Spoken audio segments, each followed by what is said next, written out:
Ini dia yang dinanti-nantikan, tim paragliding yang membawa bendera Palestina. Berikan tepukan yang gemuruh kepada tim paragliding Radau. Sungguh indah pengibaran bendera Palestina di langit biru. Mari kita saksikan adakah berjaya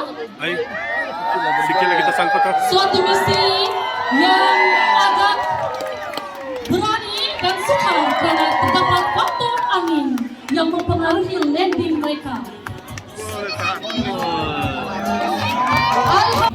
Kita klaim saja di hukum jari kita, pasti terpampang di screen komputer kita, di PC kita, di laptop kita, di handphone kita, tentang bagaimana blasting saudara kita yang sedang dibantai ketika ini. Tapi apa yang saya sebut di sini adalah yang berkaitan dengan pendidikan. Kenapa kita lemah? Kenapa umat Islam yang lemah? Kenapa kita tidak berjaya menuntaskan mereka? Sistem pendidikan yang lama lah, kita tidak dapat buat sesuatu. Seperti bom kita tidak dapat buat. Rekan-rekan kita, sahabat-sahabat kita di Palestina tidak punya apa-apa yang boleh melawan kepada bom-bom yang dihempur di plastik kita ini. Kenapa? Kita tidak ada ilmu. Jiwa jihad kita telah mati. Kenapa? Tidak ada sistem pendidikan yang berkaitan dengan jihad. Jihad merupakan sebagian daripada ilmu Islam, tapi tidak diajar oleh mana-mana pihak secara terbuka. Barangkali dengan adanya perhimpunan ini, maka kita bersuara tentang hal itu. Mari kita sama-sama agar sistem pendidikan yang namanya jihad ini, supaya pikiran kita tidak tergelincir untuk membaca apa itu jihad. Selama ini akal pikiran kita bagaikan berada di track 4x4, tersasar tentang pengertian dan juga maksud tentang jihad yang kita pahami selama ini. Takbir!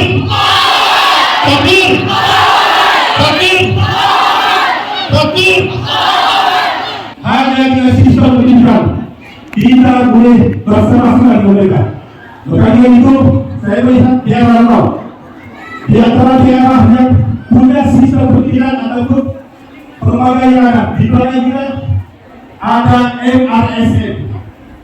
Di hadapan kita sekolah agama, di hadapan kita juga ada sekolah agama, dan di beberapa tempat ada pondok, ada mahantafis, ada madrasah. Maka dengan itu inilah titik, inilah permulaan kita untuk kita hantar semua anak-anak kita supaya pandai dalam berbagai bidang. Kalau mereka berminat dengan hal-hal berkaitan dengan sains, katakan kita akan bilang. Mereka katakan berkaitan dengan keagamaan, itu di hadapan kita. Supaya kita tidak menjadi lemah, supaya kita tidak menjadi sebagaimana yang di hadapan kita sekarang ini.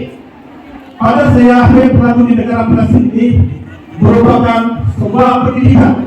Dipukul kita tidak, dipukul telinga kita, ditutup mata kita.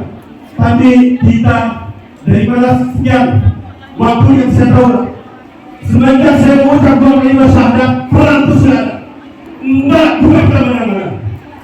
Sedangkan kita adakan sholat, kita adakan sholat di masjid, kita adakan berbagai activity. Apakah doa kita tidak diangkat?